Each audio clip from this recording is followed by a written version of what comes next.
Welcome, everyone, to the ACL Athlete Podcast. This is the podcast where we talk about everything related to the ACL, whether that's the injury itself, the rehab process, return to sport, and more. I'm your host, Dr. Ravi Patel, performance physical therapist and coach. Between myself and fellow guests and experts, you'll learn through the lens of the patient, the healthcare professional, and the coach. The goal of this podcast is to equip you, the athlete, with the education to make the best informed decision about your care and your ACL journey. Thanks for joining. Now let's dive into today's episode. What is up, team, and welcome back to another episode on the ACL Athlete Podcast. So today we're diving into something that is massively underrated. Something I talk about with my athletes literally every single week, especially early on, and something that can really make or break your progress, especially after ACL injury and surgery. And before I talk about this, I've also talked at length about how load management is incredibly important in this process.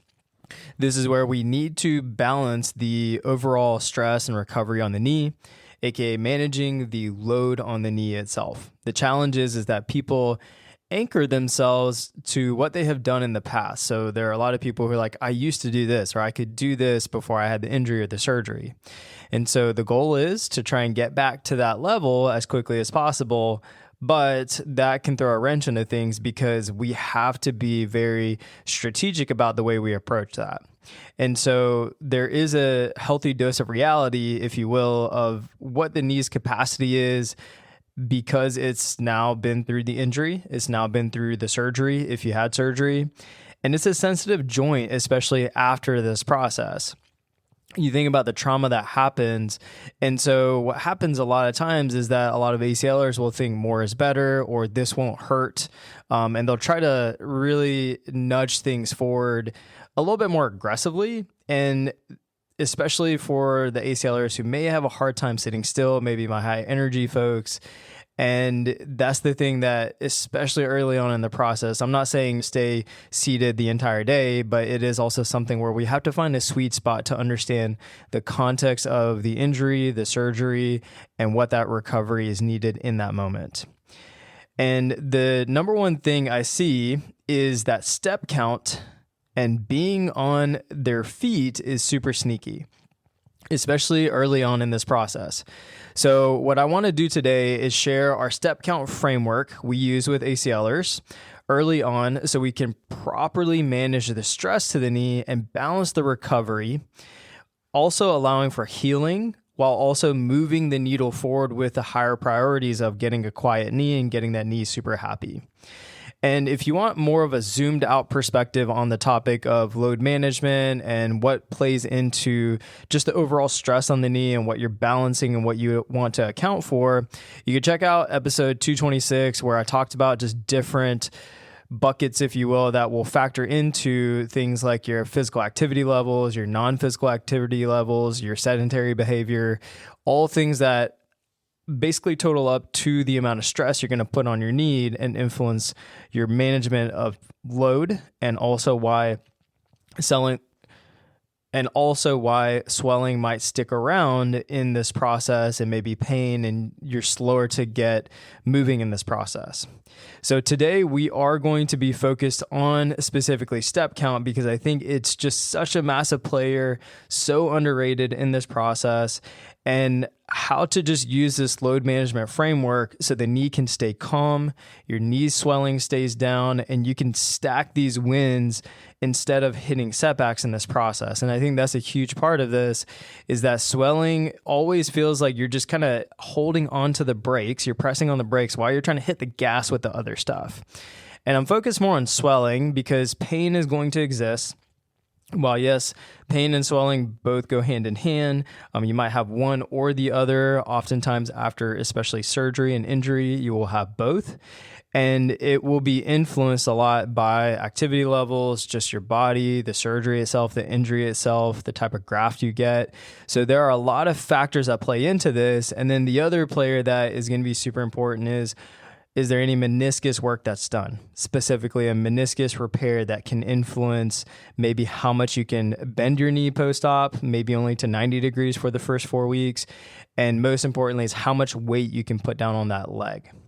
And that's something that really throws people for a curve, is especially if they have not been told there's any meniscus damage, or they thought that they were going to get some of it cut away and they get it repaired, and all of a sudden they're restricted to 90 and they can't put weight on it for 4 weeks, which really influences life for those next 4 weeks, because the expectation of that is really influenced, because then therefore you're thinking you're going to put weight on it immediately. So meniscus plays a big role in this. And then when we talk about other concomitant injuries and maybe procedures, if there's like an MCL repair, if there's any other ligament repair or anything else that's being done, you may have some restrictions on the amount of weight you can put on it, the amount of bending you can do. And every surgeon, y'all, we've worked with so many different surgeons across the world. There's so many different restrictions and protocols that we'll see for even an isolated ACL.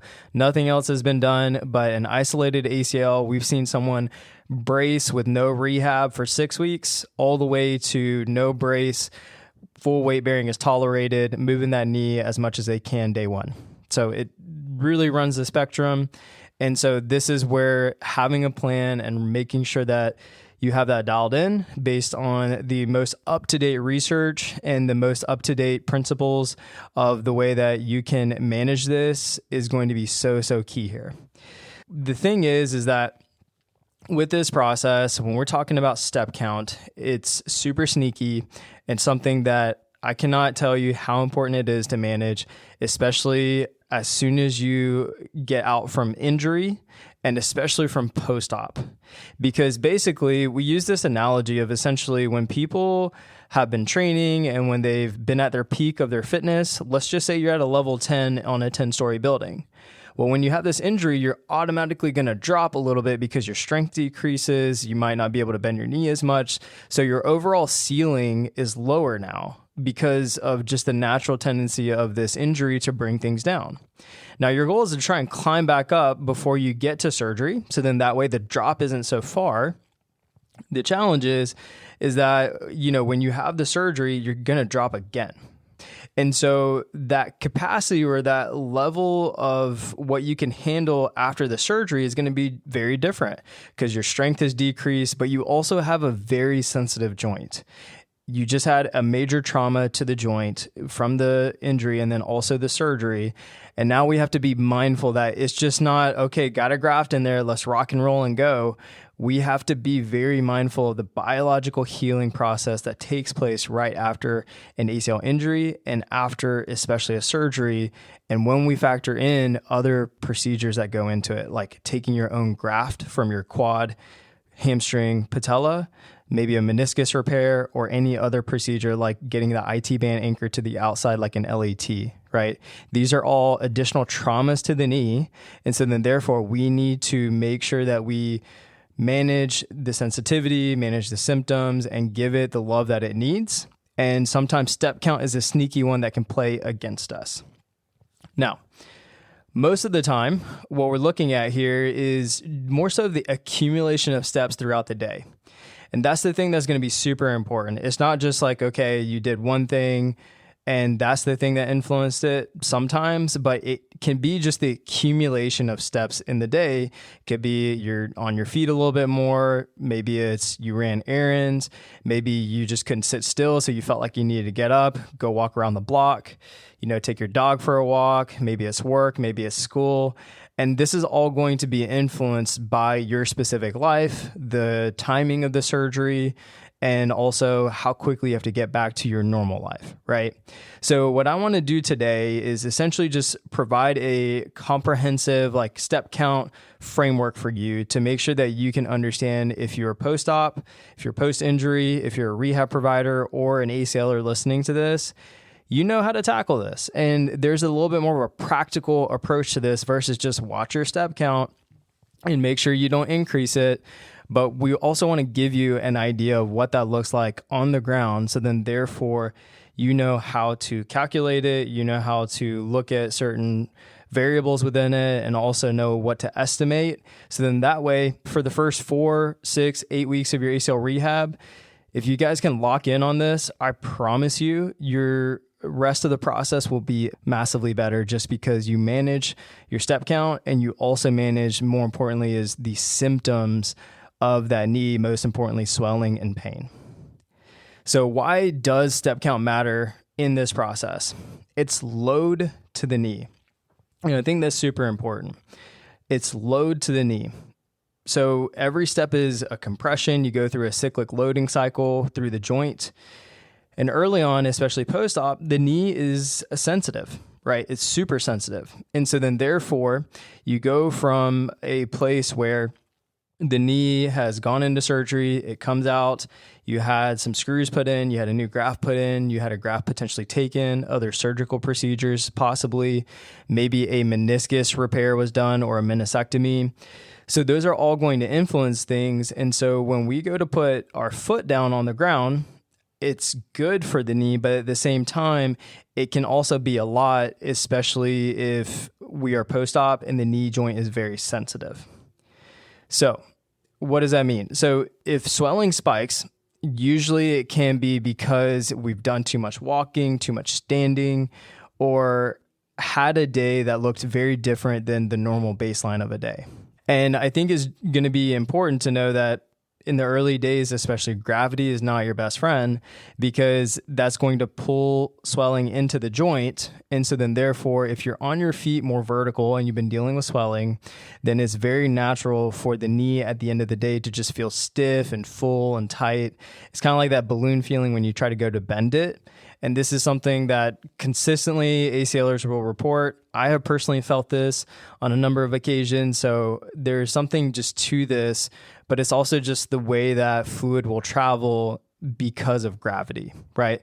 That's the whole point of trying to elevate your legs early on, and especially with swelling, because that's going to help gravity pull it down and push it back towards the heart. And so then therefore we're able to get that swelling out of the joint or work to do that. Now, swelling is a thing that is just super important for the knee because it's just one thing that we have shown with latest research when we're looking at arthrogenic muscle inhibition, when we're looking at AMI. It's showing that essentially it will influence the way the neural connections to the quad are. And so essentially you can think about it as like shutting down the quad, right? It delays strength gains, it delays the input to the quad. So it takes more effort to get the same amount of output from the quad. And so then therefore, if we can reduce the swelling, if we can influence the neural connection to the quads, then therefore we're going to be able to get things going a little bit better. But swelling, most importantly, what you will see is that it will influence the quad from gaining activation, from strength. It influences range of motion so much more than we give it credit. It will influence how much you can get your knee extension, especially your flexion, I promise you. And it slows a lot of other things down. So this is the important piece of this load management. And the kicker is that most athletes don't realize how many steps that can really influence and they're actually taking in a day that might be playing into this. Now, this is all going to be influenced a little bit by, of course, how much you were doing prior to the surgery and maybe your normal everyday day-to-day step count. And then, of course, post-op, you're going to be a little bit more limited. You're not going to go out and hit 10K steps immediately post-op. But with that said, there is going to be some sort of baseline, right? And so if we think about just essentially just general activities, maybe a normal day at home, it could be 2,000 to 4,000 steps if you don't go out and you have a normal lazy day at home. Let's not even consider the ACL surgery, right? If you have the ACL surgery, obviously in that first week, it will probably be less than that.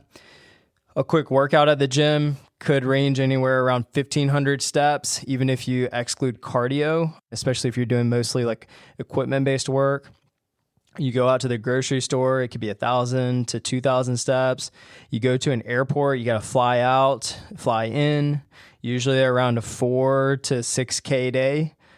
And then let's even just say a 30-minute walk with your dog, right? That could be up to around 4,000 steps by itself. And so the thing is that if we stack these together, then this is where things can accumulate and symptoms can start to pop up. And so I think it's just really important for us to check ourselves with just the things that we're doing in our day-to-day in order for us to understand, okay, these are the things that are very essential to the day from a movement standpoint. And then you almost want to be able to prioritize like, okay, this is going to be important to do today.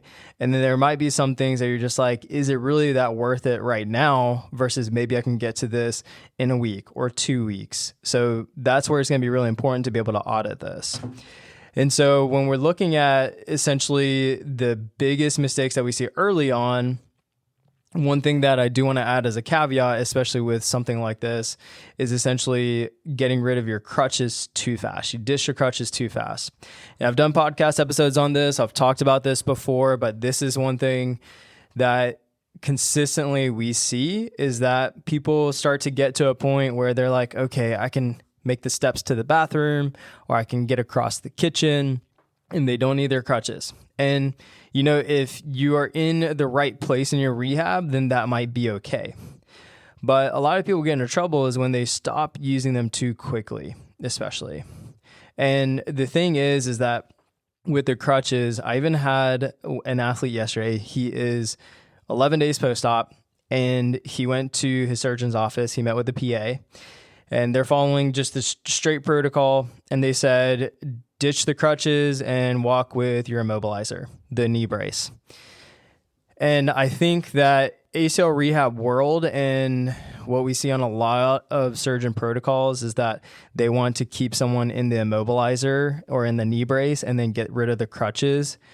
And it's the most backwards thing that I have seen in majority of protocols. And I think sometimes it's just interesting because it's one of the things that if there was conversations with a physical therapist who works with this, then there could be just a clear understanding of if we can get rid of the brace first, then we can keep the crutches longer. The outcome of how this knee progresses, absolute game changer. And the thing about this is that the knee brace itself, there's this assumption that the knee brace, yes, in a major accident, the knee brace, like let's say you're out in ice or water and you slip, then yeah, it's nice to have that knee immobilizer on in order to protect that knee so it doesn't have some crazy movement. Outside of something super major of an accident, you have to do something pretty stupid in order for that knee to really be in a bad situation. Now, if you're in a public place, I get it. You might need to use the knee immobilizer. But with that said, the crutches, the big thing about this we got to think about is the goal. If the goal is to help the knee reacclimate to walking, to making sure you normalize your gait, to reduce swelling, to get the range of motion better, quads better, you staying on crutches versus using the knee brace is going to be an absolute game changer. The crutches are the thing that helps to truly offload the joint, because when you think about crutches and even just your 2 feet, you have 50% of weight going into each foot, right? When you have your ACL surgery, let's just say that you have weight bearing as tolerated, so you can put weight through the joint as soon as you have the surgery afterwards. The crutches are going to help to take on that 50% that foot was supposed to do. So then therefore, you can slowly acclimate that load to the knee joint. So then therefore, it's not shocked with so much weight into the knee joint after a surgery. So then therefore, you can slowly allow it to get adjusted after it's been so sensitive from the surgery itself. So the crutches work to essentially offload that joint and slowly reacclimate it back to walking. So it helps you get from point A to point B. It also helps you to not have to overload the knee joint after the surgery. The brace does not do that. The brace is something that is there for more of a mental protection, ensure like an accident-based protection. And I think it's just something that has been given and been done with history. But I see consistently athletes who are in braces, athletes who are not in braces post-op, the ones without a brace tend to do so much better than people who are post-op braced. And that's pretty consistent for me. And as I work with ACLers, and our team does too. Now, with that said, as we talk about the crutches, let's make sure we don't dish those too soon. And we always want to make sure that we come off those very slowly. And the thing is that what we see is that sometimes athletes will either come off their crutches too soon, or maybe their surgeon or the office will say, get rid of the crutches, but use the immobilizer or the knee brace. Then what happens is that they get cleared and you go from basically using 2 crutches and then eventually you're no crutch. And then it's a spike in load in that knee joint. And so the thing is that it's challenging because as time goes on too, that your normal lifestyle will pick up too. So not only do you have normal step counts that are starting to progress, but then you've almost increased the stress of that knee with a huge spike. So these are things that we really see that can be challenging. And the thing about crutches is people think it's weakness. It's actually a tool to help offload the joint and allow that dimmer switch to build tolerance. And so what is important is to build this from 2 crutches to 1 crutches to none. And you're going to gauge this based on criteria of your swelling, your pain, your range of motion, your quad activation, and especially your gait quality. Like you should be crushing it with crutches and almost be itching to get off the crutches and looking so smooth without the use of crutches, of course, in order to really be discharged from them. It shouldn't be this big jump just because 2 weeks later, the protocol says, let's get off the crutches. And I think that's an important detail to make here. Now, let's switch to the dimmer switch principle. We use the dimmer switch principle idea a lot in this ACL rehab process. It's one of my favorites. And with walking, it's no different, right? You don't flip the switch from going 1,000 steps to all of a sudden 8,000 steps in one day. You're not going to go from running 1 mile to going to 6 miles of running, right? And so your knee is going to respond to volume and not just the intensity of it. So what we need is small gradual changes over time to keep the knee calm and also check in on it. So instead of giant jumps in this process, we're looking for steady symptom guided progressions. And I think that's really important. Symptom guided progressions, adding a bit more when the knee can tolerate it. And then we can hold there or we could pull back when it doesn't. And the thing is that if we're objectively tracking this, which we'll share here in a second, then therefore this is going to allow us to be able to know, okay, I did a little too much, or maybe I did this thing plus this step count, and that's probably what really triggered that knee. And the dimmer switch mindset is also what's going to protect you from having these flare-ups or setbacks in your ACL rehab that I see a lot of people deal with, especially in that first 3-month process. Because that first 6 weeks, y'all, if you can nail this down, I cannot tell you how much the rest of this process will feel for you compared to people who I know who rush these first 6 weeks or underestimate it and don't take it seriously. And then they just kind of pay for it for the next 3 to 6 months because it just lingers and it just makes it super challenging. So I want to make sure that you have like a helpful framework in order for yourself to know, okay, what do I need to do in order to tackle this more practically? So the first thing is we need to make sure we know what your baseline is, what's normal for you. And so before injury, maybe you used to walk 5K steps in a day. Maybe you did 8,000 steps in a day. Maybe you ran a mile every morning. Maybe you had a retail job or a hospital job and you hit 15,000 steps in a day. It's not abnormal for us to get athletes who have a 20K step day.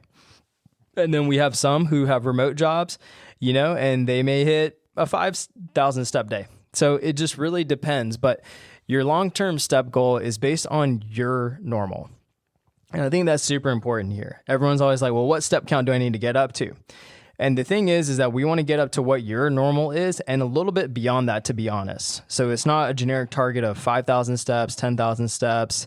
Of course, the more the better in this case, but we need to just kind of find what you need. So then therefore we can make sure we can have a good enough ceiling so you can do all of the steps that you need within a day and a week, and then also be able to account for you rehabbing and all the other things that life may throw at you. And so that's why I always ask athletes, what's your typical daily step count when, it's normal, not considering the knee or the ACL injury or surgery? What would that look like? Now, you're going to get a gauge for that average daily step count, but here's where it's going to be important is that not every day is the same because even for weekends, some people might be different than the weekdays. So then therefore, what does a super busy day look like for you? And then what does a low activity day look like for you?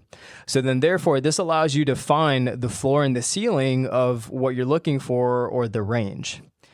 And so then if we have something like a work or a job, and then we're looking at maybe school, then we can also ask, okay, what's going to be required of that, right?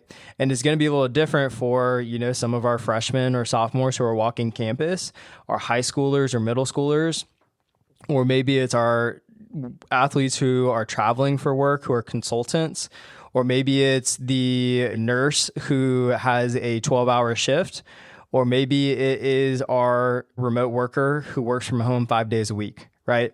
So these are all going to be so important, and it's going to be our specific North Star for each athlete, and building back to that gradually, understanding, okay, what's our floor we're aiming for, and then what is our ceiling we're aiming for and beyond that, right? And so one of the things I want to share to help from a perspective of common activities is what that step count can look like. So here are some references. Let's just say a general home day, not super active. You're just in the house, maybe a lazier day, did some things around the house. It can range up to around 2,000 to 4,000 steps in a day. An hour-long lift could be up to like 1,500 steps, give or take, if you're not considering cardio work in there. 10-minute dog walk could be, up to 1,200 steps. A 30-minute dog walk could be up to 4,000 steps. You go to the grocery store, 2,000 steps. You go to like a Costco, it could be more than that just because of how big that area is.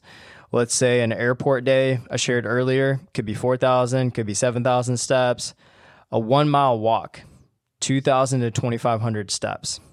And then a 1 mile run. It's going to be less because you're going to be able to change your step length and the frequency. So then for a 1 mile run, it might be 1,400 to 1,700 steps.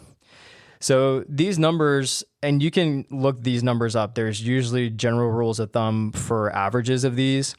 And these will help you to just anticipate load before it hits you, instead of just being surprised by it later. So then therefore you could be a little bit ahead of it if you know, oh, well, I've got to go to the grocery store, and you're the one that's in charge of it.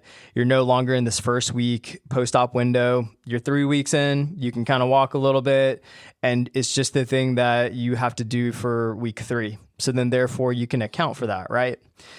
And so here's the thing that's going to be really important is being able to establish what does your previous step count look like and what does that normal look like. And then what you want to do is look at your past 7 days. So you can get your Apple Watch, your Fitbit, whatever you use. You can even use your phone as long as it's been in your pocket for the most time. The challenge is if you leave your phone around and you try to use that as a target, you're going to definitely miss some details with the phone. It's a little less accurate. But if you have something like a smartwatch, then you can easily track what your steps are in the day.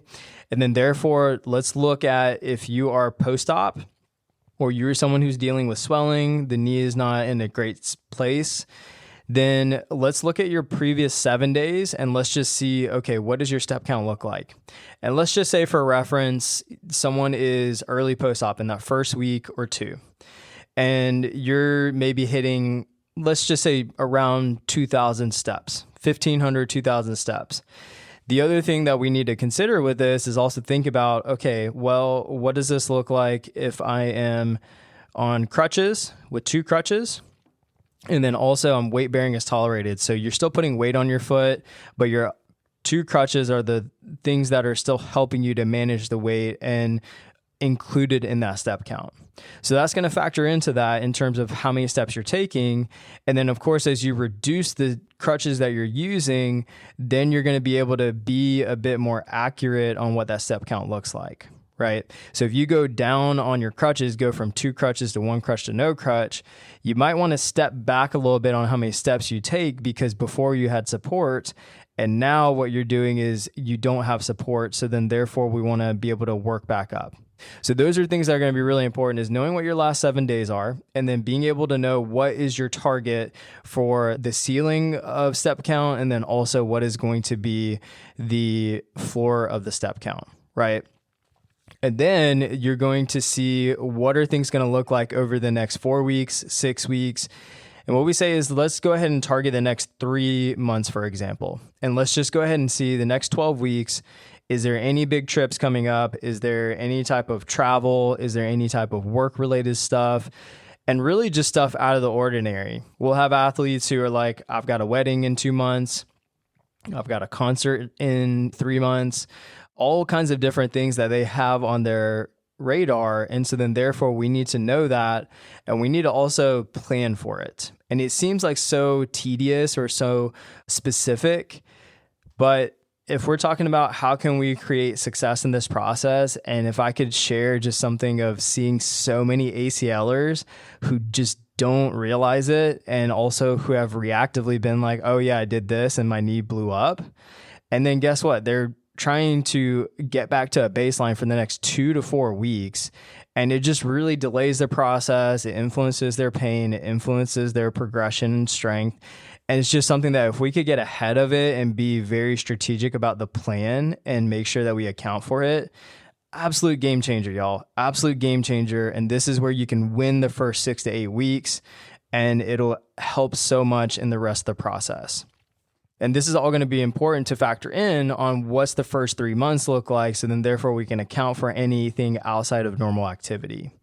So with that said, that's how we're going to look at things approaching in this process and account for your steps, the step count itself, and being able to make sure that we're managing it and using our feedback loops. So feedback loops are going to be super important. This is where we're going to manage the swelling, the pain, see how it feels later that day, and especially the next day when you wake up. Is the knee feeling the same or better? Awesome. Then keep rocking, keep moving forward. It's probably responded pretty positively. If it has felt more swollen, more stiff, more painful, then we might need to pause and we might need to think about like, okay, what did I do the day before? Did I take too many steps? Or is this something that maybe you just increase your activity level of like you hit the workout way longer, you did more activity in the day, maybe you were at work longer, on your feet longer. So there are other factors we have to account for. So that's going to be super important. And so that's going to help us to guide us. And as we titrate over the coming weeks, that's how we're going to slowly look at this, is the dimmer switch. So if we have 1,000 to 2,000 steps, then we're going to slowly look to increase that over the coming weeks, 3, 4, 5, 6, 7, especially if we have a target date. Let's say in 8 weeks, we need to be at 5,000 steps. Then we're going to slowly titrate up and make sure we can get this athlete up to that point and maybe a little bit beyond based on how their knee is responding and the symptom response to their knee. And that'll be helpful instead of being like, okay, I've only been doing 2,000 steps for the past 8 weeks, and all of a sudden I need to go hit 5,000 steps on week 8. That's going to shock the knee a little bit. This is where I just want to kind of share this full framework to keep it super simple for you guys. The biggest thing is going to be to know your normal. What does a typical day look like? The long-term target for us. Be able to identify what is essentially your floor and your ceiling of busy days versus non-busy days. Track your steps for the past week. Use your watch or your phone. And so that way we can actually know what day you're actually doing certain things on your knee. And then you also want to account for other activities like your workouts, other things that might be going on in the day. And then being able to make sure that we also account for if we're using crutches, and then also how much weight you're putting through that leg. So with the crutches, you're going to go down from 2 to 1 to none. And you're going to use swelling and pain, and especially how your gait looks to really guide this. And then in terms of usage of crutch, use it much longer than you think. Some people think that using crutches for 4 weeks is ridiculous. I don't think so. I think you're going to be laughing at the people who are still limping around at weeks 8 and 12 when you're off your crutches and you're gliding beautifully at week 4. Right? So take the time that it needs versus what the protocol says at 2 weeks, because every ACL case is different. I've had some athletes who can legit get off the crutches in 5 days, and I've had some athletes who need 8 weeks to get there. I've had a few athletes who've taken 12 weeks, and they have unique circumstances to do that. But with that said, every case is so different. So what the protocol says for a ACL repair or reconstruction with a quad graft and a medial meniscus repair, I could line 10 of you up and you're all going to progress a little differently. It's not going to be the same across the board. And the other thing that's not factored in is your life.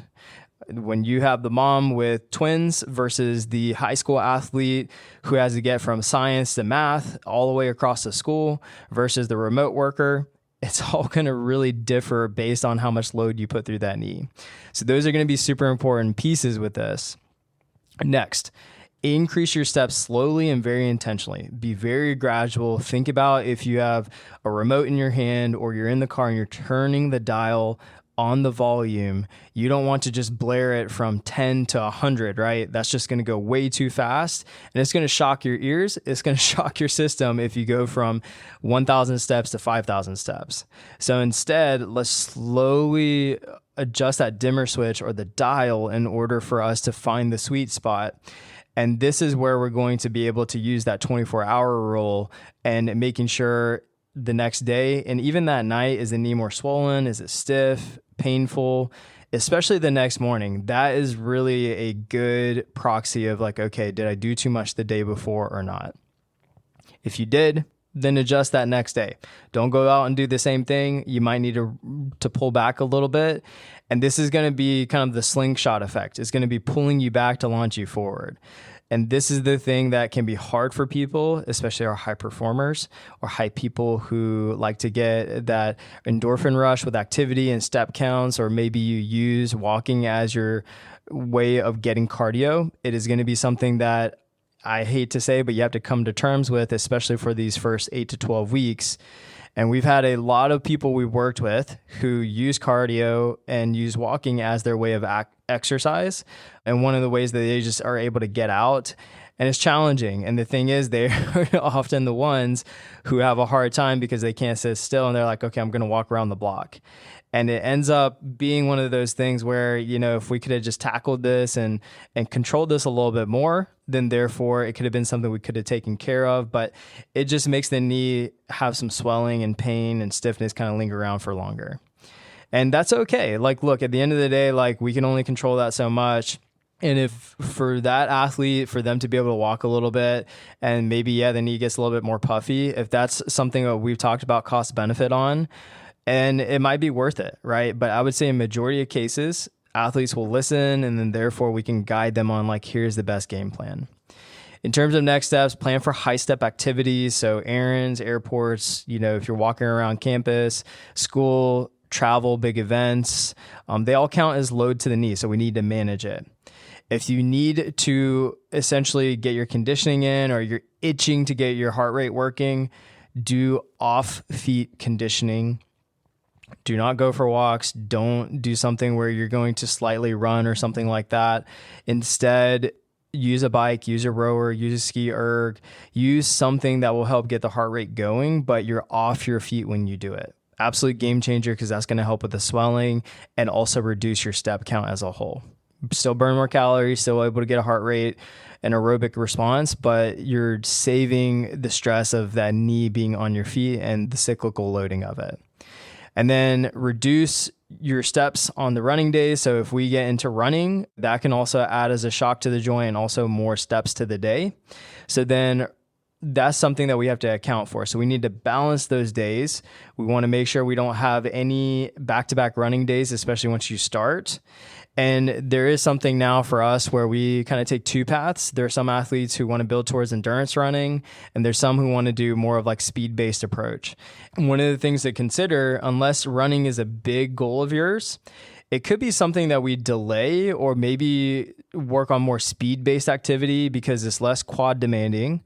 And the other thing too is that we can control the cyclical loading of the knee versus like if you go out for a mile run, that's going to be some repetitive joint loading and compression versus like if you do a 10-yard, 70% run, you're probably going to be okay in terms of the knee, and it's going to be less cyclical loading, and it's actually going to respond better from the short distance running versus the endurance-based running. And so that low volume impact can influence how that knee responds in terms of this. And so we just want to make sure we manage the step count on running days versus non-running days, and also buffer in between those days to balance that recovery. At the end of the day, we need to have a quiet knee. That's going to be the main goal here, and that's why the step count management is so key. So making sure we know what that baseline we're aiming towards, and then also what has it looked like for the past 7 days or so.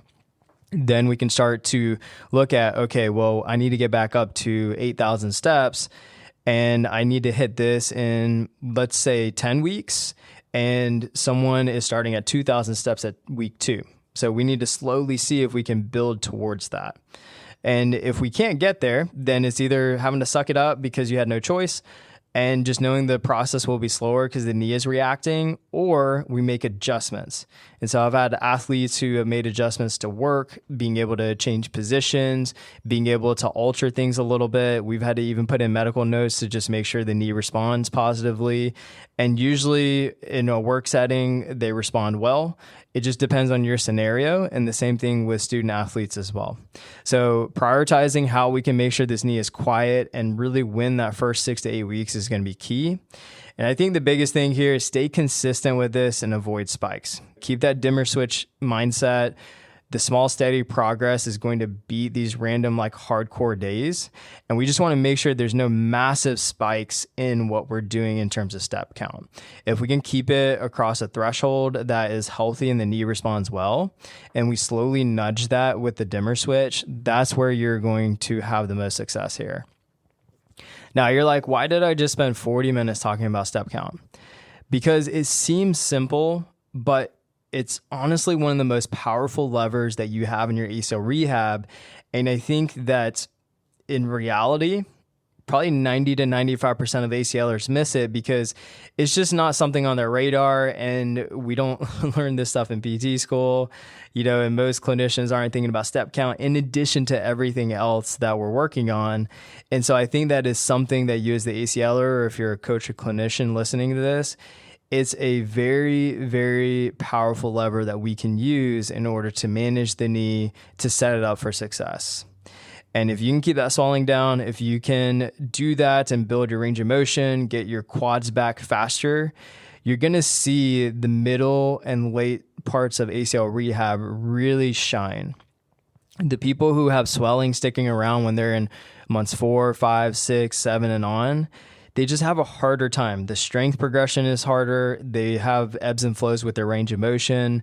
And it's just one of those things where it's really annoying because it might not be a blown up knee joint, but you can definitely tell that there's still fluid in that joint that's influencing how it feels. And they will report the tightness. They will report the way that the stiffness feels in the knee sometimes, and also just that lack of range of motion and just the strength progression. So that's going to be super key here. There are tactics to navigate that swelling, but I think if we can just kind of zoom out and look at the step count, the load management of it, it's going to be a huge game changer. And the thing is, using it like data, you need a data-driven rehab program and process. And so that's going to help us to stay objective with it versus being like, yeah, I kind of did a little less. Well, just put on a watch, put your phone in your pocket, and let's just put some numbers to it. And we're able to see that with our athletes, and it helps so much. And having these conversations this past week especially, I just felt like I wanted to share our framework and things that I think could be helpful for us to be able to use in this process. And being able to also make sure that it sets you up for success for the long term. So I hope that this was helpful, y'all.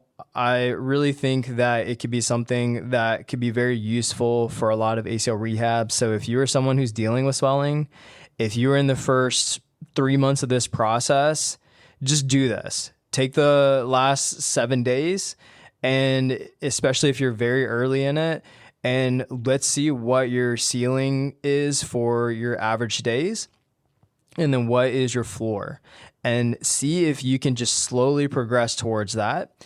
The other caveat I want to add here is that if you had a meniscus repair and you might be limited to weight bearing for maybe 2 weeks, 4 weeks, 6 weeks, your timeline is going to look a little different. And so when you get off of that restriction, let's say you're at week 4 and your surgeon's like, all right, cool, you can start putting weight down on that foot after the repair and the surgery. For some reason, there's this feeling like you need to get off those crutches quick, and it's almost like dish those crutches. Y'all, it's like your knee hasn't been loaded on the ground for 4 weeks. It's going to take some time to get used to that, and the last thing you want to do is shock that joint. And so the same principles apply here. Start with 2 crutches, go down to 1 whenever everything is cruising along with your swelling, pain, your range of motion, your quads are developing pretty well, and you get that terminal extension especially. Then nudge it forward and be able to manage that step count, and then reduce it down to 1 crutch, and then reduce it down to no crutches whenever you get to a good point and that gait is looking super smooth, while all of your symptoms, your range of motion, and your quads are looking really, really solid.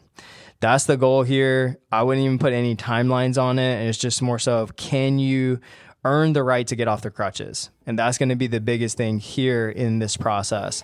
And I think step count is going to be a massive player in that.